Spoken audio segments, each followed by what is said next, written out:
শত চিঠি লিখেছে মদিনায় হুসাইনের কাছে।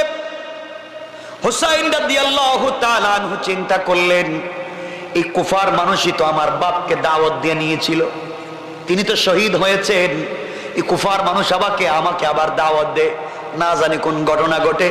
এই কুফার ভিতরে বিশ্ববিখ্যাত বড় বড় উলামায়ে কেরাম জন্ম নিয়েছেন। এর মধ্যে বুজুর্গ বড় আলেম, যিনি বিশ্ববিখ্যাত আলেম, তিনি হচ্ছেন ইমামে আজম আবু হানিফা। তিনি কুফার সন্তান, কুফায় জন্ম নিয়েছেন। হুসাইন চিন্তা করলেন, আগেকার সময় তো কম্পিউটার ছিল না, আগেকার সময় এইভাবে ইলেকট্রনিক মিডিয়া, প্রিন্ট মিডিয়া বলতে কিচ্ছু ছিল না। তিনি বললেন, চিন্তা করলেন, দেখি তো সত্যিকার অর্থে কুফার মানুষ কি আমাকে চায় খলিফা হিসাবে।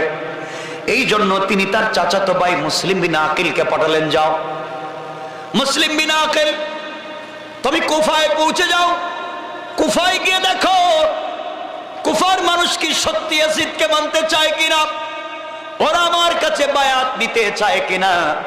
ওরা যদি আমার কাছে বায়াত নিতে চায়, তুমি চিঠি দিয়ে আমাকে জানাইয়া দাও, আমি কুফায় চলে আসব। আমি চাই নবীজি যেইভাবে ইসলাম রেখে গিয়েছেন, চার খলিফা যেইভাবে দিন রেখে গিয়েছেন, আমি হুসাইন টাকা পর্যন্ত এই দিনকে বিকৃত হতে দিতে পারি না। মুসলিম বিন আকিলকে পাঠিয়ে দিলেন কুফায়। মুসলিম বিন আকিল কুফায় পৌঁছে গেলেন। যাওয়ার পরে দেখেন কুফার মানুষ হুসাইনকে চায়, কুফার মানুষ আহলে বায়াতের ভক্ত। তিনি চিঠি লিখলেন, ভাইজান আপনি কুফায় চলে আসেন। হাজার হাজার কুফার মানুষ তো মদিনায় গিয়ে বায়াত নিতে পারবে না, বরং আপনি একা যদি চলে আসে, হাজার হাজার মানুষ আপনার জন্য অপেক্ষায় আছে, বায়াত নিতে চায়, আপনি চলে আসেন। চিঠি লিখে দিলেন, চিঠি পৌঁছে গেল হযরত হুসাইন রাদিয়াল্লাহু তাআলা আনহুর কাছে। চিঠি পৌঁছে গেল। নিজের ভাইয়ের চিঠি পাওয়ার পরে তিনি মদিনার মুসলমানদেরকে বললেন, শোনো আমি কুফা যাচ্ছি। সফর শুরু করলেন 8 জিলহজ। কয় জিলহজ? 8 তারিখ। জিলহজ্জের 8 তারিখ মদিনা থেকে বের হচ্ছেন হযরত হুসাইন। কুফায় যাবে, ইয়াজিদের হাত থেকে মুসলমানদেরকে রক্ষা করবেন। এরপরেও তিনি স্যাক্রিফাইস করতে চান না, বের হয়ে গেলেন।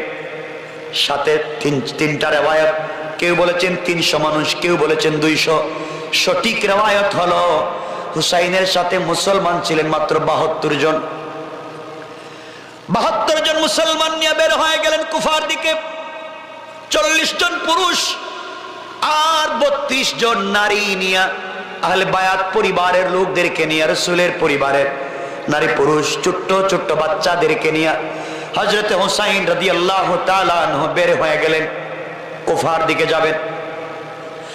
মদিনার মানুষ পায়ে ধরে কান্না করে বলল, হুসাইন আপনি মদিনা ছেড়ে যাইয়েন না, এখানে আপনার নানা শুয়ে আছে, এটা পবিত্র জায়গা, ওখানে থাকা যায়। তিনি বললেন, না না, এখানে অনেক সাহাবী আছেন, রাসূল পাকের রওজা মুবারক আছে, সবগুলা জায়গা নিরাপদ, আমি বেঁচে থাকবো আর দিনটাকে এইভাবে মুছে দিবে কাফের বেঈমানেরা হতে পারে না। আমি হুসাইন বের হয়ে গেলাম, আমার জন্য আপনারা দোয়া করবেন। গোটা মদিনার মানুষ কান্না করে, হুসাইন মদিনায় শান্তিতে থাকতে চায় না।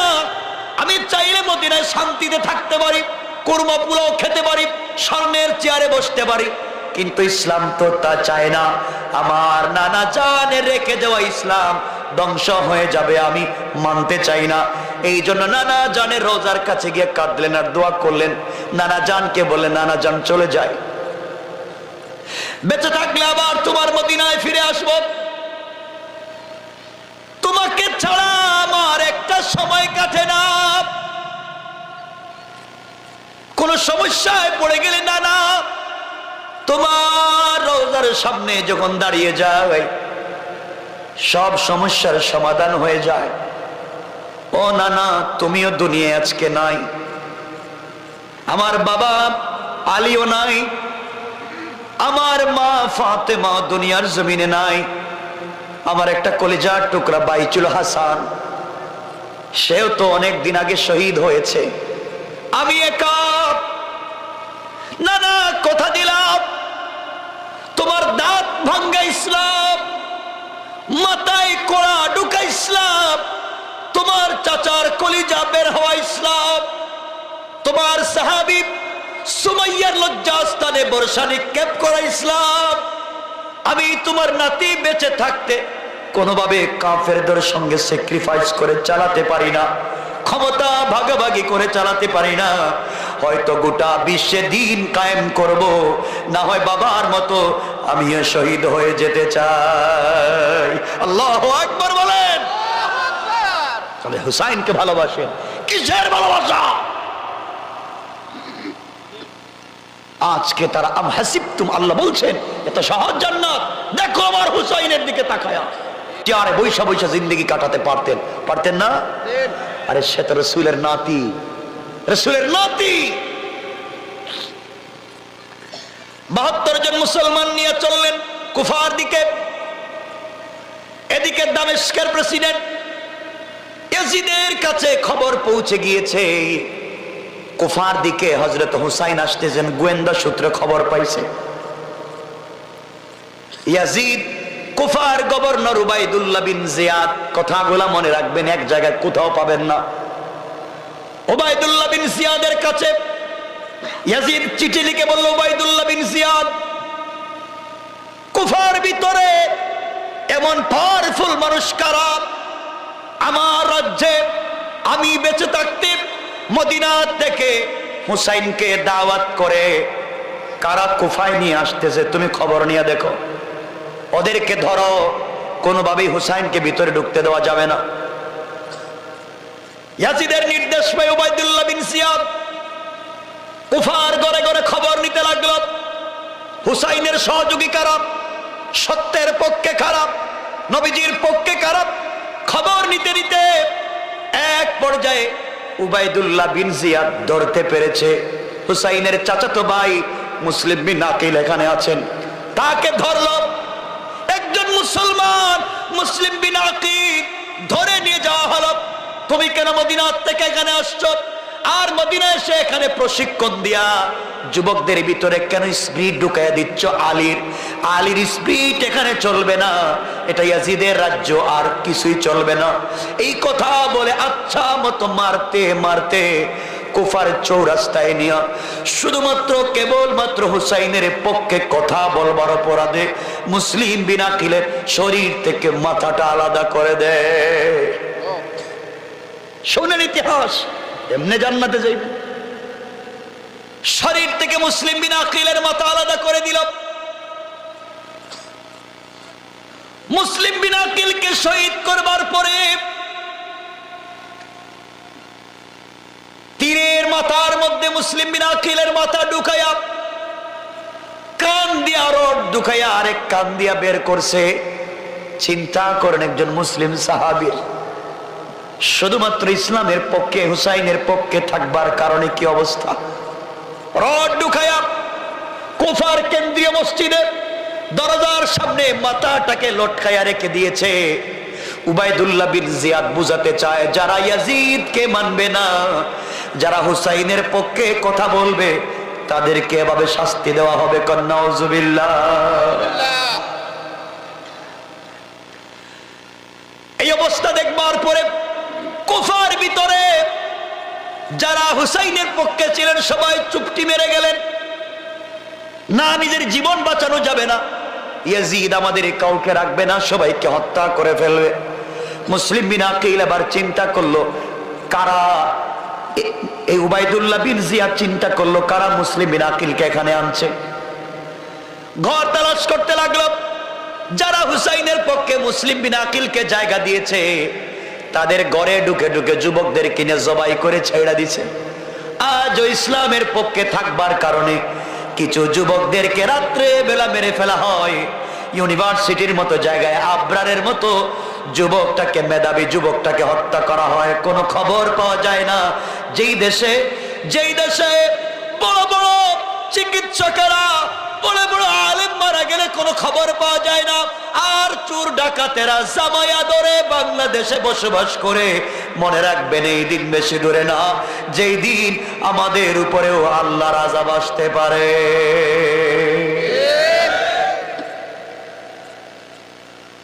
আজকে যারা দ্বীনের পক্ষে কথা বলে তারা জেল খাটতে হয়, জেলে থাকতে হয়। আর পাপুলের মতো যারা এমপি দুবাইয়ে গিয়া কুয়েতে গিয়া হাজার হাজার কোটি টাকা পাবলিক পাচার করে তারা ওখানে জেলের দিন খাটায়। ঠিক কিনা বলেন? সমাজ বিষাক্ত দিন না থাকলে। আমার বন্ধুগণ, কুফায় যে অবস্থা চলতেছে বর্তমানে, মুসলিম বিনা আকিল নাই। যারা হুসাইনের পক্ষে ছিলেন, যারা হুসাইনকে চিঠি লিখেছে, তারাও সব বাদ। এই খবর কি হযরত হুসাইন জানেন? কথা বলেন। তিনি তো জানেন না। এর আগে ঘর থেকে বের হয়েছে, বর্তমান অবস্থা সম্পর্কে তার জানা নাই। তিনি যখন কুফার দিকে আসতে লাগলেন, এদিকে ইয়াজিদ উবাইদুল্লাহ বিন জিয়াদকে বলে দিয়েছে, গভর্নর উবাইদুল্লাহ শোনো, হুসাইনকে কোনোভাবেই কুফায় ঢুকতে দেওয়া যাবে না, এর আগেই তুমি তাকে আটকায়া দিবা। এতটুকুনি বলছে, ঢুকতে দেওয়া যাবে না, আটকায়া দিবা।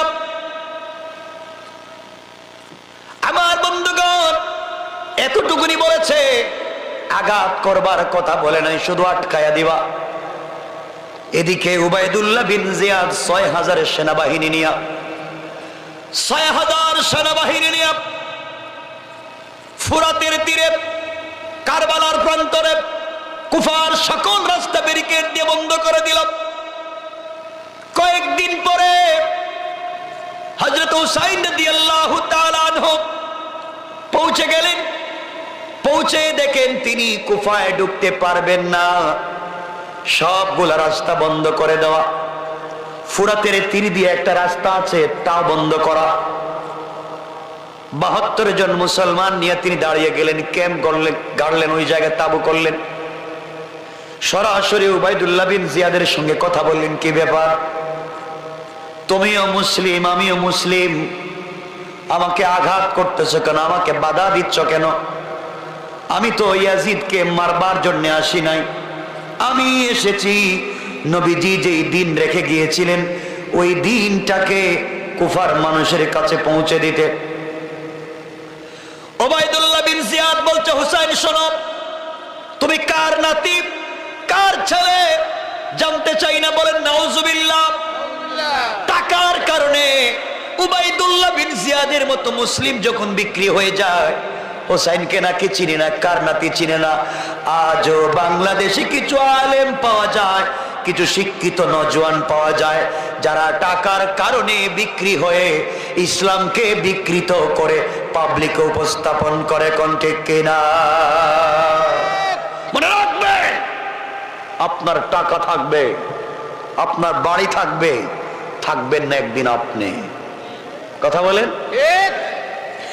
এই জন্য আল্লাহ সূরা নিসার ৭৬ নম্বর আয়াতের শেষ শব্দে বলেছেন, ইন্না কাইদাশ শাইতানি কানা দাঈফা। আল্লাহ রাব্বুল ইজ্জত ওয়াল জালাল বলেছে, কাফের বেঈমানেরা যত কৌশল করে না কেন, তোমরা যদি দাঁড়াইয়া যাও রাস্তায় তাকবীর দেয়া, আমি আল্লাহ ঘোষণা করলাম কাফেরদের সকল কৌশলকে ব্যর্থ করে তোমাদেরকে বিজয় দেওয়ার জিম্মাদার আমি আল্লাহ। আল্লাহু আকবার। নারে তাকবীর, নারে তাকবীর। ইসলামের আলো, কুরআনের আলো, নারে তাকবীর। আমার বন্ধুগণ, বিশ্বাস হয় আল্লাহর পক্ষ থেকে সাহায্য যে আসে? বিশ্বাস হয়? কোরআনে কারীমের সূরা নিসার যে আয়াত পড়েছিলাম, ওই আয়াতের ৭৫ নম্বর আয়াতের শেষ শব্দে আল্লাহ বলছেন, প্রথমে বলছেন আমাদের জন্য একজন লিডার পাঠায়া দাও। দ্বিতীয় শব্দে আল্লাহ বলছেন, ওয়াজআল লানা মিন লাদুনকা নাসীরা। আল্লাহ শুধু লিডার আর নেতা দিলে হবে না, সাহায্য লাগবে। তুমি বদরে রসুল পাককে নেতা বানিয়েছো, এরপরও সাহায্য দিয়েছো। তুমি আজকেও আমাদেরকে শুধু নেতার লিডার দিলে হবে না, তোমার সাহায্য লাগবে। আল্লাহ বলছেন গোলাম তুই রাস্তায় নেমে যা, মিন হাবলিল ওয়ারিদ আল্লাহু আরশিস ইস্তাওয়া, আমি তো আরশে আজিমে থাকি, তুই রাস্তায় নেমে যা, আরশে আজিমে থাকবো না, তোর গলার রগের চাইতে কাছে হাজির হয়ে যাব। শুধু কোরআন শিখলেন না, কষ্ট হচ্ছে আমার কোথায়? রাত্র 11টা হয়ে গেছে, আপনাদের কষ্ট হচ্ছে আমি বুঝতেছি। একটু হাত দেখান তো, কার কার কষ্ট হচ্ছে না? হচ্ছে না বলছি, সবাই হাত উঠান। মাশাআল্লাহ, সবাই আওয়াজ করে বলেন নারে তাকবীর। এত মানুষের এই আওয়াজ, চিৎকার করে বলেন নারে তাকবীর। আল্লাহু আকবার। দিন ইসলাম, দিন ইসলাম। মাশাআল্লাহ, হাত নামান। আমার বন্ধুগণ, স্পিড লাগবে তো বলতেছিলাম, হযরত হুসাইনকে আটকায় দেয়া হলো।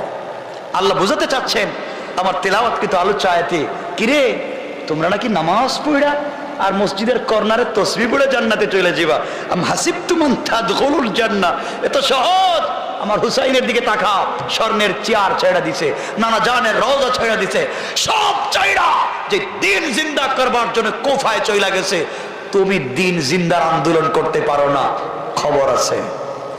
কথা বলেন না কেন? তো সহজ জান্নাত। হযরত হুসাইন বললেন, কি ব্যাপার, আমাকে বাধা দিচ্ছ কেন? তাই কুফায় যাইতে দাও। উবাইদুল্লাহ বিন জিয়াদ বলছে, হুসাইন রে, তোমাকে কুফায় যাইতে দেওয়া যাবে না, একটা শর্তে তোমাকে যাইতে দেওয়া হবে। তুমি ইয়াজিদকে খলিফা মানো, ইয়াজিদের হাতে বায়াত নাও। এই কথা বলতে দাঁড়িয়ে গেলেন।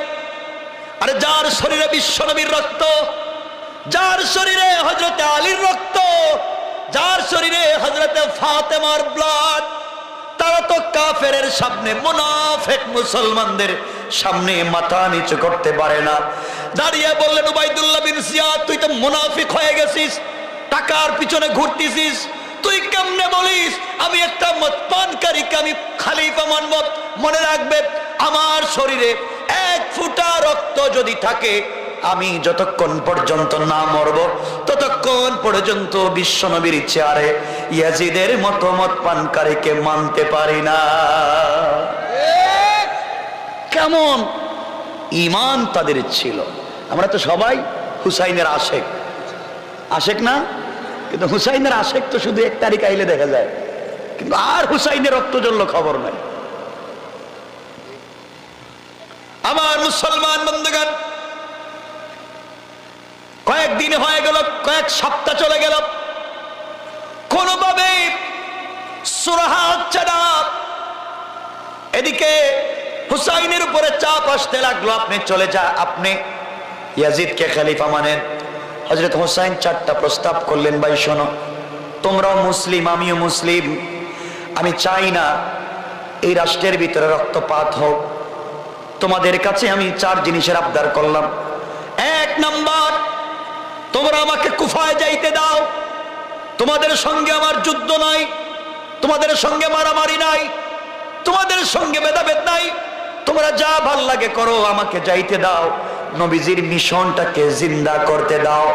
মনে রাখবা, মনে রাখবা, তুমিও যখন দিনের দাওয়াত দিবা, তোমাকেও কিছু লোক বাধা দিবে।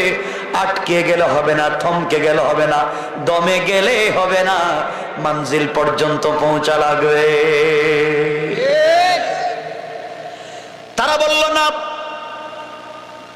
1 নম্বর প্রস্তাব মানি না, আপনাকে কুফায় যাইতে দেওয়া হবে না। তিনি বললেন, 2 নম্বর প্রস্তাব, তোমরা আমাকে মদিনায় যাইতে দাও। যেই মদিনা থেকে আমি এসেছি, আমাকে মদিনায় যাইতে দাও, তোমরা যা ভাল লাগে করো। উবাইদুল্লাহ বিন জিয়াদ বলছে, তোমার প্রস্তাব মানতে পারলাম না, তোমাকে মদিনায় ব্যাগ দিতে দিব না। 3 নম্বর প্রস্তাব দিলেন, তোমরা আমাকে তুরস্কের রাস্তা দেখায় দাও, তোমরা আমাকে ভিন্ন কোন রাস্তা দেখায় দাও। আমি তায়েফ, আমি কুফায় যাব না, আমি মদিনায় যাব না, আমি ওই জায়গায় থাকবো না, চোখ যেদিকে যায় আমি সেই দিকে চলে যাব, তোমাদের দেশে আমি থাকবো না। এরপরেও তোমরা আমাকে চাপ দিও না ইয়াজিদকে মানবার জন্য। আমি দেশ ছেড়ে চলে যেতে পারি, এরপরেও ইয়াজিদকে মানতে পারবো না। চিন্তা করেন, একজন মদ পানকারীকে মানতে পারেন না, প্রয়োজনে দেশ ছাড়বেন। উবাইদুল্লাহ বিন জিয়াদ বলছেন না, কুফায় যাইতে দিব না, মদিনায় যেতে দিব না, অন্য কোথাও যাইতে দিব না। তিনি বললেন, আমার 4 নাম্বার প্রস্তাব, তোমরা যে ইয়াজিদের পক্ষ থেকে এসেছো, আমার বিশ্বাস, আমাকে ইয়াজিদের কাছে যাইতে দাও, আমি সরাসরি তার সঙ্গে কথা বলবো। আমার মনে হয় সরাসরি কথা বললে অনেক সমস্যার সমাধান হবে। উবাইদুল্লাহ বিন জিয়াদ বলছে, না না, আপনার কোনো প্রস্তাব মানতে পারলাম না, মানতে পারবো আগে যদি আপনি ইয়াজিদকে খলিফা মানে। কথা বুঝতেছেন? ইয়াজিদকে খলিফা মানলে আপনি যাইতে পারবেন, নাইলে আপনি যাইতে পারবেন না। হুসাইনকে মানবার মতো লোক? কথা বলেন না কেন? আমাদেরকে যদি কেউ প্রস্তাব দেয় যে হুজুর আপনি কি 2-4টা উল্টা পাল্টা কথা বলতে পারবেন, আপনাকে ধানমন্ডি, বনানী, গুলশান, বাড়িদারা 10 শতক জমি দিব, 1 শতকের দাম 2 কোটি, 10 শতকের দাম 20 কোটি। আমরা হলে বলতাম 2-4টা কেন, 2-4 মাস বলতে পারবো। ঠিক কিনা বলেন? আমরা যে দালাল হইছি। হযরত হুসাইন বলছেন, সব যদি চলে যায় চলে যা, আমি মানতে পারবো না। এবার হযরত হুসাইন বললেন, তাহলে কি ব্যাপার? আমাকে মদিনায় যাইতে দিবা না, আমাকে কুফায় যাইতে দিবা না, আমাকে অন্য কোন রাষ্ট্রেও যাইতে দিবা না, ইয়াজিদের সঙ্গে দেখা করতে দিবা না, তাইলে কি চাও? একটা জিনিস চাই, এটা হলো আপনি খলিফা মানেন। তিনি ডাক দিয়ে বললেন, তোমরা তো আমাকে চিনো রে, যেই টুটের ভিতরে এমন কোন জায়গা নাই যেই জায়গায় বিশ্ব নবী প্রতিদিন একবার চুম্বন করেন নাই। আমি হুসাইন তো এমন একজন লোক যার মাথার চুলের গোড়া থেকে পায়ের পাতা পর্যন্ত এমন কোন জায়গা নাই যেই জায়গায় বিশ্ব নবী আমার নানা জান চুম্বন করেন নাই। আমি সেই নানা জানের সঙ্গে থেকেছি, নানা জানের নিজের হাতে আমাকে খাইয়ে বড় করেছেন। তোমরা কেমনে মনে করলে মদ পানকারীকে মানবো? মরে যেতে পারি, শহীদ হয়ে যেতে পারি, এরপরেও মদ পানকারীকে মানতে পারি না। উবাইদুল্লাহ বিন জিয়াদ বলছে, তো যদি সাহস থাকে তাহলে যুদ্ধের জন্য প্রস্তুত হও। যুদ্ধ হবে কারবালায়, যুদ্ধ হবে ফুরাত নদীর তীরে, এরপরে তুমি যাইতে পারবা না, যাইতে পারবা না।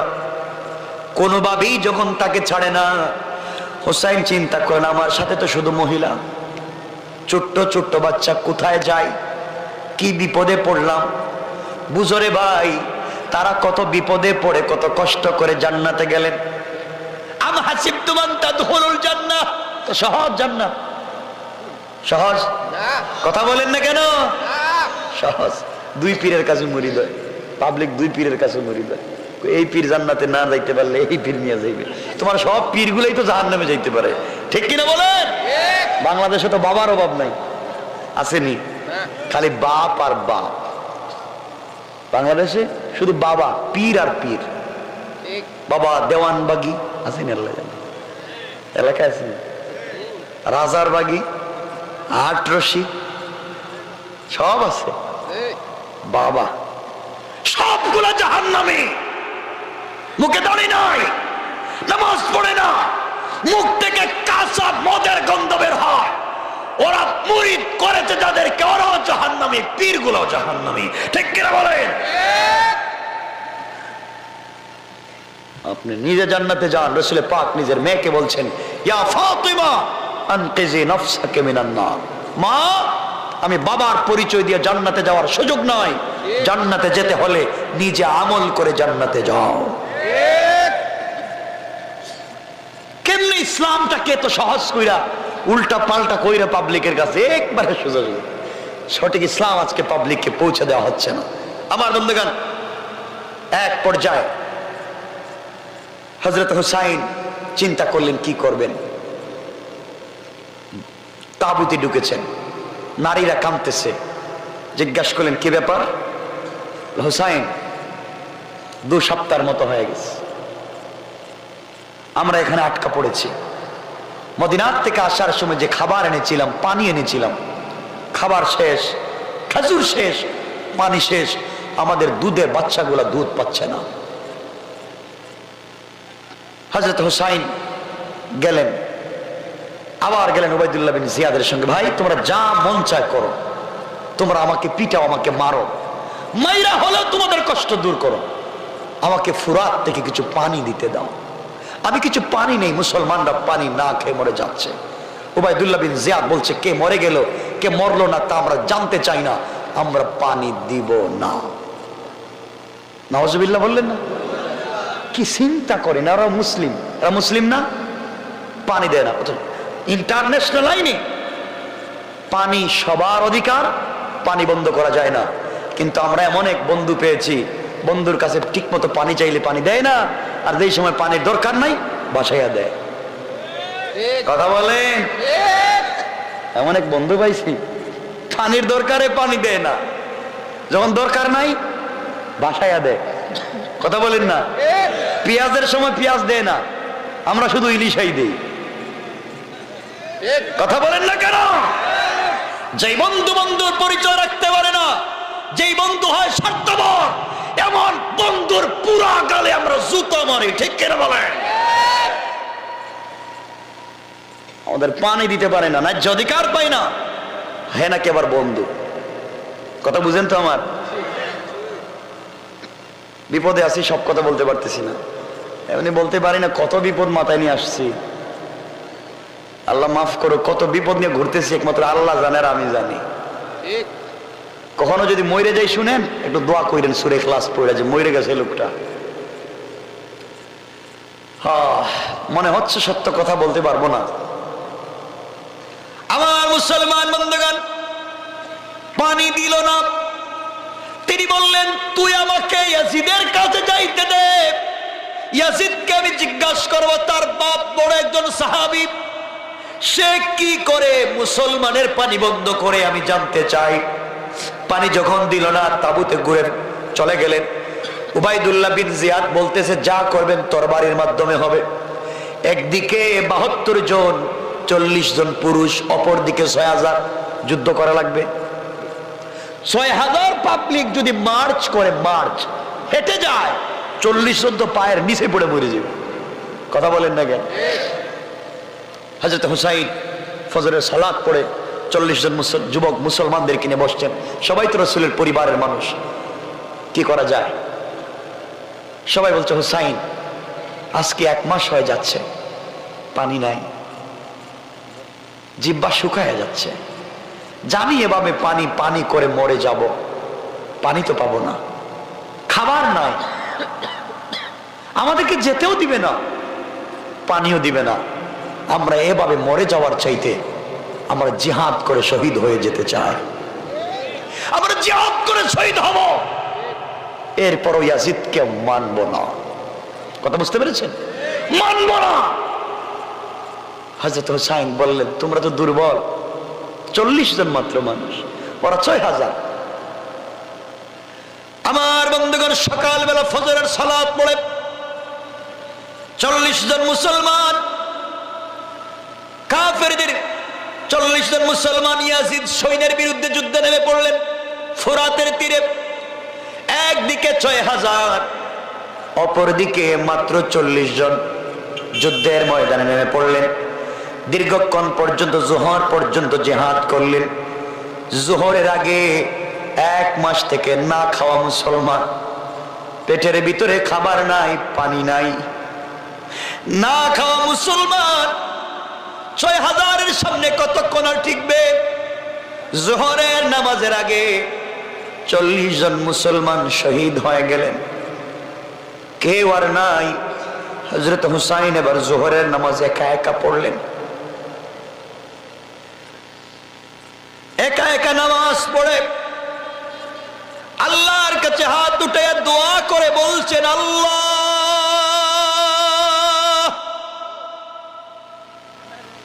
আমার 40 জন বন্ধু শহীদ হয়ে গেছে, আমি আর বেঁচে লাভ কি? আল্লাহ তাআলা তোমার বন্ধুর দিন আর তোমার দিন জিন্দা করবার জন্য শহীদ হয়ে যেতে পারি, কিন্তু ভিতরে একটা কষ্ট, নানা জানের রোজা 1 মাস হয়ে গেল জিয়ারত করতে পারি না। নানা জানের রওজার সামনে যেতে পারি না। হযরত হুসাইন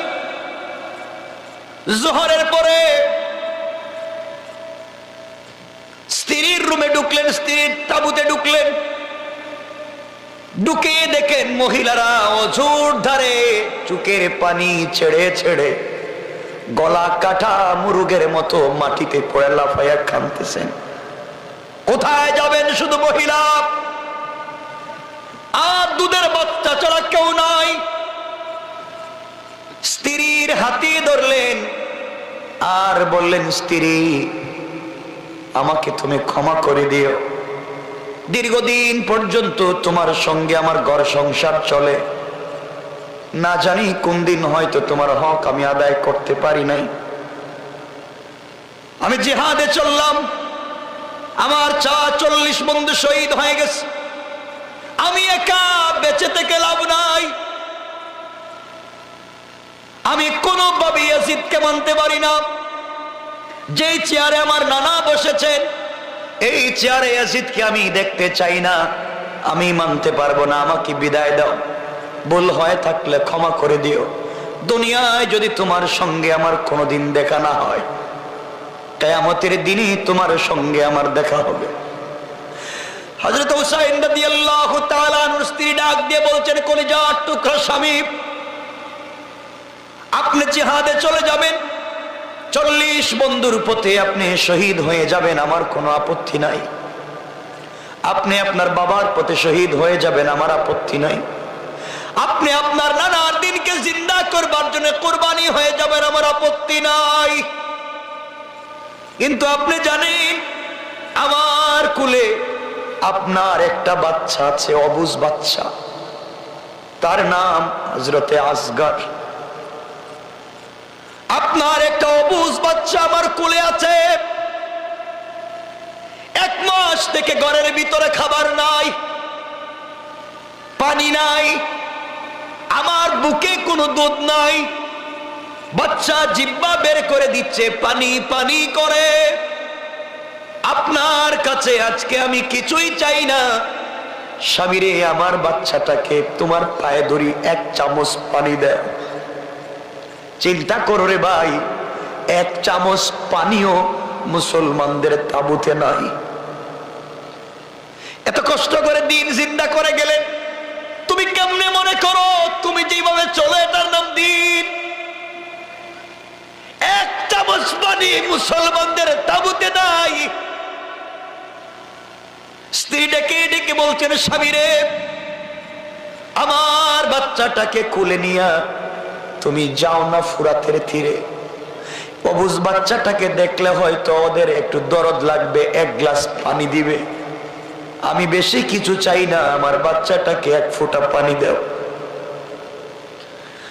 হযরত হুসাইন রাদিয়াল্লাহু তাআলা আনহু ঘোড়ার পিঠে উঠলেন, সন্তান আসগরকে কোলে নিলেন, ফুরাতের তীরে তীরে যা চলে গেলেন। কাফের সব ইয়াজিদের সৈন্যরা তো ব্যারিকেড দিয়ে রেখে দিয়েছে।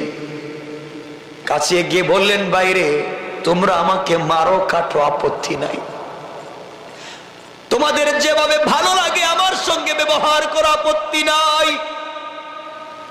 আমার কলিজার টুকরা নাবালিগ দেখো, কোলের বাচ্চা আসগর, পানি নাই, খাবার নাই, মরে যায়। তোমাদের কাছে 1 গ্লাস পানি আমি ভিক্ষা চাই, তোমাদের কাছে 1 গ্লাস পানি ভিক্ষা চাই।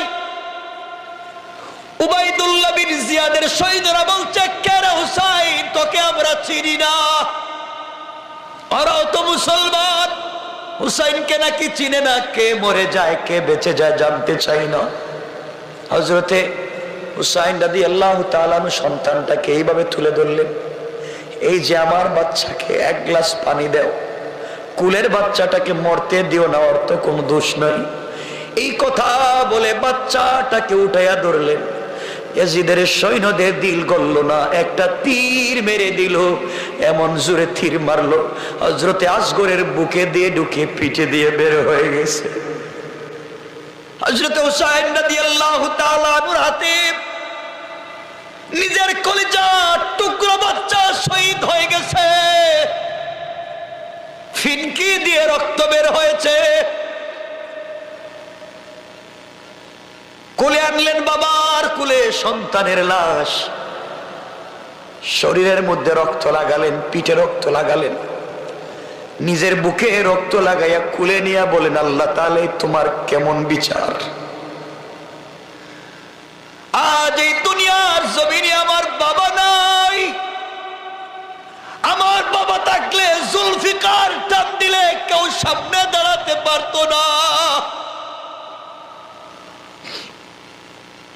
আজ আমার মা নাই, আজ আমার মা যদি বেঁচে থাকতেন কেউ তো সাহস করে আমাকে আঘাত করতে পারতো না। আল্লাহ তাআলা আজকে যদি আমার কলিজার টুকরা নানা জান বেঁচে থাকতেন, আজকে আমাকে তো বিপদে পড়ে কষ্ট করতে হতো না। আল্লাহ সন্তানকে হারাইলাম, 40 জন সাথী বন্ধুকে পরিবারের হারাইলাম, সবাই শহীদ হয়ে যেতে পারে, আমি হুসাইনও শহীদ হয়ে যেতে পারি। তোমাকে কথা দিলাম কোনোভাবে ইসলামের পতাকা মাটিতে পড়তে দিব না। আল্লাহু আকবার। দিন এমনি এমনি জিন্দা হয় নাই, এমনি এমনি জান্নাতে যাওয়া যাবে না। বাচ্চাটাকে মুসলিম বাচ্চা, ফিনকি দিয়ে রক্ত বের হয়, কুলে নিয়ে চলে গেলেন স্ত্রীর কাছে। মুস্কি এসে বললেন, স্ত্রী রে, তোমার বাচ্চাকে আজকে এমন পানি পান করাইছি, কিয়ামত পর্যন্ত তোমাকে পানি পানি বলে আর ডিস্টার্ব করবে না।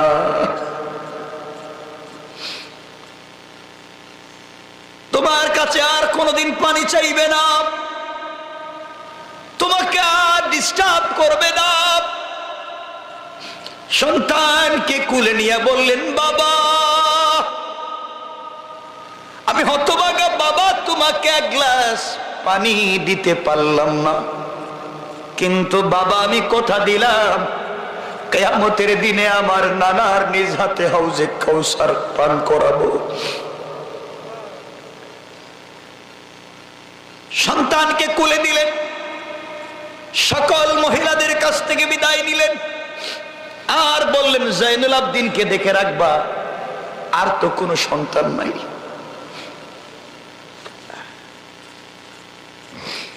নবীর পরিবারের আর কোনো সন্তান নাই, শুধুমাত্র জয়নুল আবিদিন আছে, দেখে রাখবা, যদি বাইচা যায় তো আমার পথেই দিয়ে দিবা, যে পথে আমি যাই, যে পথে বাবা গেছেন এই পথেই দিবা, আর যদি সবাই মরে যায় আল্লাহর হাওয়ালা করে তোমাদেরকে রেখে দিলাম। সকল মহিলারা কাঁদতেছে, হুসাইনের স্ত্রী কাটা কবুতরের মতো মাটিতে পড়ে চিল্লায়। একদিকে সন্তান শহীদ হয়েছে, অপরদিকে স্বামী চলে যাচ্ছেন, একজন যুবক একজন পুরুষ মানুষ নাই, যারা আছেন সব তো মহিলা, 32 জন। হযরত হুসাইন উঠলেন, সবার কাছ থেকে বিদায় নিলেন। সবাই বলতেছে, শুনো কি হয়েছে, তুমি ইয়াজিদকে মাইনা হয়তো আমরা এখন চলে যাই। হুসাইন বললেন, তোমরা শোনো, যা করেছি, যেই দিন রাসূল রেখে গিয়েছেন, যেই দিন আমার বাবা রেখে গিয়েছেন, ওই দিনকে আমি বেঁচে থাকতে কোনো মদ পানকারীর হাতে উঠাইয়া দিতে পারি না। কেমন ঈমান! কোমরের মধ্যে রুমাল আছে, একটা রুমাল ছিল, ছোট্ট রুমাল।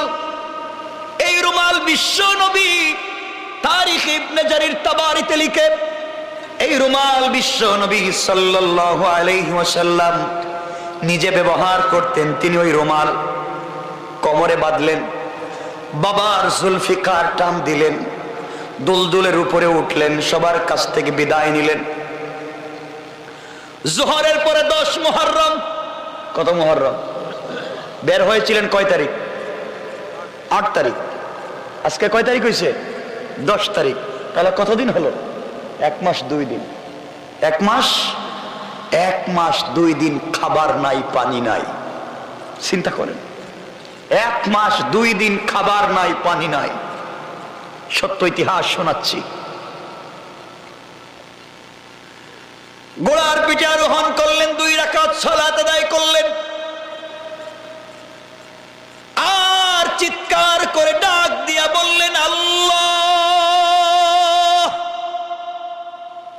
শেষবারের মতো নানা রোজার সামনে দাঁড়াইয়া সালাম দিতে পারলাম না। ও নানা, অনেক দূর থেকে আজকে তোমাকে আমি সালাম জানালাম। আজকে আমি অনেক দূরে কারবালার প্রান্তরে, আমার বাবার কবরও এখানে নাই, আমার মায়ের কবরও নাই, আমার নানা জানের কবরও এখানে নাই, আমি একা। আরোহণ করলেন, বীর বিক্রমের সামনে চলতে লাগলেন। একদিকে ৬০০০, অপরদিকে কয়জন? সবাই বললেন একজন। এরপরও মাথা নত করে না। এর নাম ইসলাম। আল্লাহ বলছেন এই আয়াতে। কেন বলছি? এই আয়াতের তাফসিরে হানাফি মাযহাবের বড় ইমাম আল্লামা ইমাম আবু বকর জাসসাস আহকামুল কুরআন মিল জাসসাসে আমি যে ঘটনা বলছি, ঘটনা বর্ণনা করে তিনি বলছেন, তোমরা কেমনে বিশ্বাস করো তোমরা জান্নাতে চলে যাবে, অথচ এখনো তোমাদের অবস্থা হুসাইনের মতো হয় নাই? কথা বলেন না কেন? সহজ জিনিসের নাম ইসলাম নয়। অনেক লম্বা রাত্র হয়ে গেছে, 11:30। আমি আর লম্বা করার দরকার নাই, আজকের মতো রেখে দিই। আলোচনা অনেক লম্বা, সামনে যাওয়া লাগবে না। 11:30 হয়ে গেছে, বসছি কখন আর হইতেছে 11:30। তো অনেক লম্বা হয়ে যেতেছে ভাই। কই শোনে কালে শেষ করেন, শেষ করেন। ওয়াজ তো করবো ঠিকই, কিন্তু কালকে তো কিচ্ছু মনে থাকবে না, সব দুনিয়ার ধান্দায় ভুলে যাইবেন। জান্নাত এত সহজ? জান্নাত সহজ না, মায়ের খাও। আল্লাহ বলছেন, ওয়ালাম্মা ইয়াতিকুম মাসালুল লাযিনা খালু মিন ক্বাবলিকুম, তোমাদের আগে যারা গেছে এদের অবস্থা তোমাদের হয় নাই। হুসাইনের মতো অবস্থা হয় নাই, আসগরের মতো অবস্থা হয় নাই, 40 জন মুসলমানের মতো অবস্থা হয় নাই, আর জান্নাতে চলে যাবা। সুদ ঘুষ খাইয়া পেটরে বম্বাস্টিক মার্কা করছে। কথা বলেন না কেন? পাবলিকের জায়গা জমি সব দখল কইরা এরপরে হাজী সাহেব জান্নাতে যাইতে চায়। আল্লাহ কয়, কিও হাজী সাহেব, বাটপারি ছাড়ো না এখনো না? কথা বলেন না কেন? সব খাইয়া এখন আমার কাছে আসছো কাবা করে, আমারও ঠকাইতে চাও না? তো সহজ না। আমার বন্ধুগণ, হুসাইন রাদিয়াল্লাহু তাআলা সামনে চলে গেলেন। ইয়াজিদের সৈন্যের বিরুদ্ধে একা যুদ্ধ চালিয়ে গেলেন। আসর পর্যন্ত যুদ্ধ করলেন। শত শত ইয়াজিদি সৈন্যকে কচু কাটা করে মাটিতে ফালায়া ফুরাত নদীর তীরকে খালি করে দিলেন। আল্লাহু আকবার বলেন। খালি হয়ে গেছে, কেউ নাই, সবাই ভাগছে, সবাই পলায়ন করেছে। ফুরাতের তীরে কোন ইয়াজিদি সৈন্য নাই, সবাই তো ভাগছে। এমন সময়ে হযরত হুসাইন রাদিয়াল্লাহু তাআলা আনহু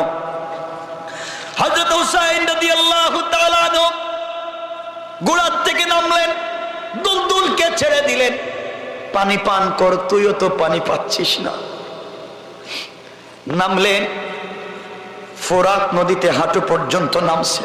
1 মাস 2 দিনের না খাওয়া হুসাইন, 1 মাস 2 দিনের না খাওয়া মানুষ। ফোরাত নদীতে নেমে, যুবক তোমাকে বলছি, হুসাইন যদি জীবন দিয়ে দিন বিজয়ের স্বপ্ন তোমাকে আমাকে দেখাইয়া গিয়েছে, তোমার পায়ে দড়ি হাতে দড়ি এই দিনকে হেলায় খেলায় মুছে দিতে দেওয়া যায় না। ফোরাত নদীতে নেমে অঞ্জলি ভরে পানি হাতে নিলেন, হাঁটু পর্যন্ত নেমে গেলেন, 2 হাত ভরে পানি নিলেন পানি পান করবার জন্য। টুটের কাছাকাছি পানি নিয়ে আসছেন, পানি পান করবেন। হঠাৎ করে টুটে পানি লাগে নাই, হাতে আছে, মনে পড়ে গেছে আসগরের কথা। আমার ছেলে কিছুক্ষণ আগে পানি পানি করে কলিজা টুকরা বাচ্চা শহীদ হয়ে গেল। 1 চামচ পানি আমার সন্তানকে দিতে পারলাম না। 40 জন মুসলমান শহীদ হয়ে গেলেন। এক গ্লাস পানি দিতে পারলাম না, আমি হুসাইন কেমনে নিমক হারামের মতো পানি পান করি? আমি এই পানি পান করব না, যেই পানি পানি করে সবাই মরে গেল, আমি এই পানি পান করতে পারি না। এই কথা বলে হাতের পানি ছেড়ে দিলেন, উঠে আসলেন, উঠে আবার তিনি তরবারি হাতে নিলেন, মোকাবেলা করতে লাগলেন। আসরের পরে 1 মাস 2 দিনের না খাওয়া মানুষ, আর পারলেন না, যুদ্ধ করতে করতে পড়ে গেলেন ফুরাতের তীরে। যখন তিনি পড়ে গেলেন, সকল ইয়াজিদি সৈন্যরা ঘিরে ফেলেছে। ইতিহাসে পাওয়া যায়, তারিখে ইবনে জারির তাবারি কিতাবের নাম মনে রাখবেন, কিতাবে পাওয়া যায় এমন সময়ে হযরত হুসাইন রাদিয়াল্লাহু তাআলা আনহু যখন পড়ে গেছেন, উঠতে পারেন না, চতুর্দিক থেকে তীর বৃষ্টির মতো নিক্ষেপ করা শুরু করলো। তিনি বললেন, তোমরা কারে মারো রে? তোমরা জানো না আমি বিশ্ব নবীর নাতি? এমন সময় সীমার নামে একটা গাদ্দার হযরত হুসাইন রাদিয়াল্লাহু তাআলা আনহুর বুকের উপরে বসে গেল। বুকের উপরে বসে তরবারি খুলে গলায় লাগাইয়া দিয়েছে। তিনি বলছেন, তোমরা কারে মারতেছো? কার বুকের উপরে বসেছো? কার গলায় ছুরি লাগিয়েছো? আমি বিশ্ব নবীর নাতি। এই গলার টুটের ভিতরে বিশ্ব নবী জীবনে হাজার হাজার বার আমাকে চুম্বন করেছে। কোনো কথা নাই। মাগরিবের আগ মুহূর্তে আসমান কাঁদতেছে, জমিন কাঁদে, আল্লাহর আরশ পর্যন্ত কান্না করে। আকাশের রং চেঞ্জ হয়ে গিয়েছে, গোটা আকাশ যেন লাল বর্ণ হয়ে গিয়েছে, গোটা পৃথিবী কাঁদতেছে। এই আসর মাগরিবের একটু আগে 10 মুহররম হযরতে হুসাইনের শরীর থেকে মাথাটা আলাদা করে দিল। শরীর থেকে মাথা আলাদা হয়ে গিয়েছে, এরপরেও তিনি ইয়াজিদকে মানলেন না। বন্ধুগণ, শহীদ হয়ে যাওয়ার পরে ঘটনা যদি এখানে শেষ হয়ে যেত, নিজেকে বুঝ দিতে পারতাম। করলো কি ওরা? তরবারির মাথায় হযরত হুসাইন রাদিয়াল্লাহু তাআলা আনহুর মাথাটাকে গেঁথে তারা ঘোড়ার পিঠে আরোহণ করে শত শত ঘোড়া দৌড়াইয়া হযরত হুসাইন রাদিয়াল্লাহু তাআলা আনহুর গোটা বডিটাকে তারা নষ্ট করে দিল। বডির উপরে ঘোড়া চালাতে লাগলো, বডি থেকে চামড়া খসে যায়, হাড্ডি থেকে গোশত খসে যায়, কিন্তু তাদের পৈশাচিক নির্যাতন শেষ হয় না। এত নির্যাতন করবার পরে তরবারির মাথায় মাথাটা ঢুকায়া, মুখের ভিতরে কত সুন্দর দাড়ি, নবীজির চেহারার মতো চেহারা, এই মানুষটার মাথা কেটে তারা উবাইদুল্লাহ বিন জিয়াদের সামনে একটা প্লেটের মধ্যে রেখেছে। উবাইদুল্লাহ বিন জিয়াদ বসা চেয়ারে, আর বিশ্বনবীর নাতি সাইয়্যিদা শাবাবি আহলিল জান্নাহ, জান্নাতি যুবকদের সরদার হযরতে হুসাইনের মাথাটা রাখছে পায়ের কাছে। কত নিমক হারামের মতো বেয়াদবি করলো। বাইরে কেমনে ইতিহাসগুলা ভুলে যাও। কে বলছে তো সহজে জান্নাতে যাইবা? রাইখা উবাইদুল্লাহ বিন জিয়াদ তার হাতের লাঠি দিয়া হযরত হুসাইনের ঠোঁটের মধ্যে নাড়াচাড়া করে আঘাত করে। মনে হচ্ছে তিনি শহীদ হয়ে গেছেন, রক্ত দাড়িতে লাগানো, মাথায় লাগানো, মুখে লাগানো, কিন্তু ঠোঁট মনে হচ্ছে এখনো নড়তেছে। এমন সময় একজন বৃদ্ধ সাহাবী ওই জায়গায় বসা ছিলেন, হযরতে যায়েদ। তিনি বললেন, উবাইদুল্লাহ বিন জিয়াদ, তোর বেয়াদবি অনেক দেখছি। কার মুখের মধ্যে লাঠি দিয়ে তুই আঘাত করতেছিস? তুই জানিস না আমার জিন্দেগিতে হাজার হাজার বার দেখেছি বিশ্ব নবী হুসাইনের ঠোঁটে চুম্বন করতেছে। জীবনে কতবার দেখলাম এই টুটে বিশ্ব নবীর ঠোঁট লেগেছে, তুই তোর হাতের লাঠি দিয়ে আঘাত করতেছিস। আমার বন্ধুগণ নিমক হারামের মতো কত ব্যবহার হলো। এরপরে তারা এই মাথাটাকে মসজিদের সামনে, কুফার বড় মসজিদের সামনে লটকায়া দিয়েছে আর বুঝাতে চায় যারা ইয়াজিদকে মানবে না, হুসাইন না আরো বড় কেউ হলেও তাকে ছাড়া দেওয়া হবে না। কন্যা নাউজুবিল্লাহ। পরের দিন সকালবেলা সংক্ষেপ করে দিলাম, পরের দিন সকালবেলা 11 মুহররম হযরত উম্মে সালামা রাদিয়াল্লাহু তাআলা আনহা মদিনায় নিজের ঘরের সামনে বৈশা বৈশা বাচ্চাদের মতো কাঁদতেছেন। মদিনার নারী পুরুষ জিজ্ঞাসা করে, মা উম্মে সালমা আপনি কান্না করেন কেন, কি হয়েছে? উম্মে সালমা বললেন, মদিনার মানুষ তোমরা জানো না, এই যে রাত্র গেল, রাত্রবেলা আমি ঘুমেছিলাম, স্বপ্নে দেখি বিশ্বনবী আমার বাড়িতে আসছে। স্বপ্নে দেখি আবার নবী আমার বাড়িতে আসছেন। নবীজির চুলগুলা উস্কো খুস্কো, পেরেশানিতে দেখা যায়। নবীজির চোখ থেকে পানি পড়তে, দাড়ি ভিজে যায়। আমার ঘরে ঢুকেছেন, আমি বললাম, ইয়া রাসূলুল্লাহি ইয়া হাবিবাল্লাহ, আপনাকে তো পরিশান দেখায় কেন, আপনার চোখ থেকে পানি পড়তেছে কেন? বিশ্ব নবী বললেন, উম্মে সালামা রে, এই মুহূর্তে আমি আসছি ফুরাতের তীর কালবারার প্রান্তর থেকে। আমি দেখে এসেছি আমার নাতি কলিজার টুকরা হুসাইনকে নির্মমভাবে শহীদ করে দেওয়া হয়েছে। বরদাস্ত করতে পারলাম না, আমি বিশ্ব নবীর সহ্য হয় না। ও মদিনার মানুষ, এই স্বপ্ন দেখবার পরে আমি বুঝতে পেরেছি হুসাইন আর দুনিয়ার জমিনে নাই। আমার ভাইরা, কথার লম্বার সামনে যেতে চাই না, আপনাদেরকে শুধুমাত্র কেবলমাত্র বুঝাতে চাই, সহজ করে বুঝাতে চাই। জান্নাতে তো সহজ না। ইসলামের দাওয়াত দিলে, দ্বীনের পক্ষে চললে বাধা আসবে, বিপত্তি আসবে, আঘাত আসবে, গালি দিবে। মনে রাখবেন, আমরা যদি হুসাইনের মতো দাঁড়ায়া যাই, কোন কাফের আমাদের মোকাবেলা করে পারবে না। ইতিহাস যদি ওই দিন লেখা হতো, তাহলে ইতিহাসে লেখা থাকতো হযরত হুসাইন পরাজয় বরণ করেছেন, ইয়াজিদ জয়লাভ করেছে।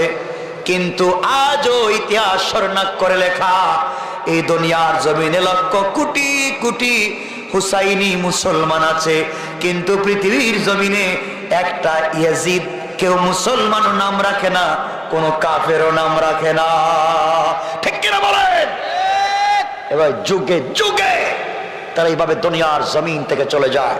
সুতরাং আজকের কথা আলোচ্য আয়াতের যেখানে পড়েছিলাম, আল্লাহ বলছেন, আম হাসিবতুম আন তাদখুলুল জান্নাহ, তোমরা কেমনে মনে করেছো তোমরা অতি সহজে জান্নাতে চলে যাবে? না, ওয়ালাম্মা ইয়াতিকুম মাসালুল লাযিনা খালাউ মিন ক্বাবলিকুম, যতক্ষণ পর্যন্ত তোমাদের পূর্ববর্তীদের উপরে যে জুলুম, যে নির্যাতন, যে কষ্ট গিয়েছে, সেই কষ্টে যতক্ষণ পর্যন্ত তোমরা পড়ে স্টিল হয়ে সবর করে আমি আল্লাহর কাছে না চাইবে, ততক্ষণ পর্যন্ত জান্নাত এত সহজ না।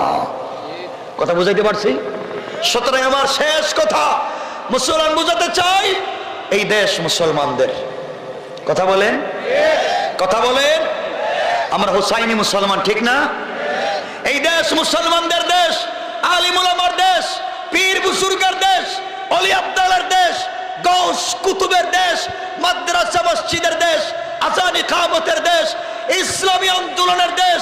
এই দেশের ভিতরে এই বিশ্বনবীকে যদি কেউ গালি দেয়, হুসাইনি চেতনায় বিশ্বাসী যুবকদেরকে যদি কেউ গালি দেয়, তাদের বিরুদ্ধে জিহাদের জন্য যদি ডাক আসে, কারা কারা জীবন দিয়ে রাস্তায় নেমে যেতে রাজি, হাত ওঠায় দেখেন।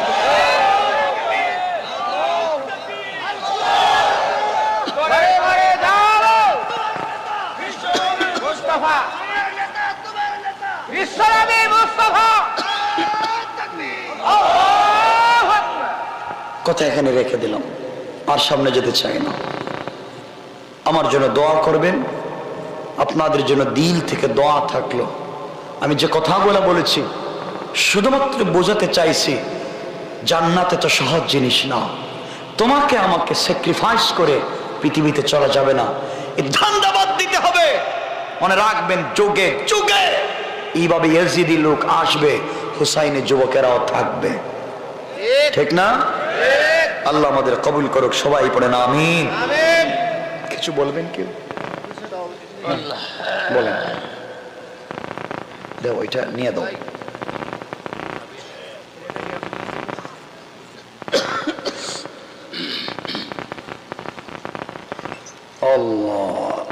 বসেন, আপনারা যায়েন না, মনোজাত করে যান। এতক্ষণ বসছেন গভীর রাত্র পর্যন্ত।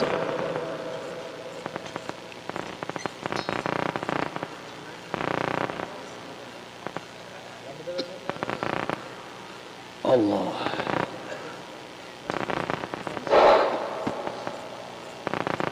আলহামদুলিল্লাহ, সকালে জীবন বলেন আলহামদুলিল্লাহ। আলহামদুলিল্লাহ। এতক্ষণ ধরে সেই বাদ আসর থেকে শুরু করে এতক্ষণ ধরে আপনারা যে কথাবার্তা শুনলেন, কোরআন ও হাদিসের আলোকে আলোচনা হলো, এরপরেও যদি আমাদের মধ্যে সে আগের মতো চরিত্র থাকে, চরিত্রের যদি কোনো পরিবর্তন না হয়, তাহলে এই রাত্রি জায়গা আর এত কষ্ট করে এই ওয়াজ করার কোনো অর্থই হবে না। হ্যাঁ, পরিবর্তন কি হতে হবে? আমাদের কুফরি, মুনাফিকি, বেঈমানি, ইহুদি নাসারা, খ্রিস্টানদের আচরণ পরিত্যাগ করে আমাদের রাসূলের চরিত্র তুলতে হবে, আল্লাহর হুকুম পালন করতে হবে।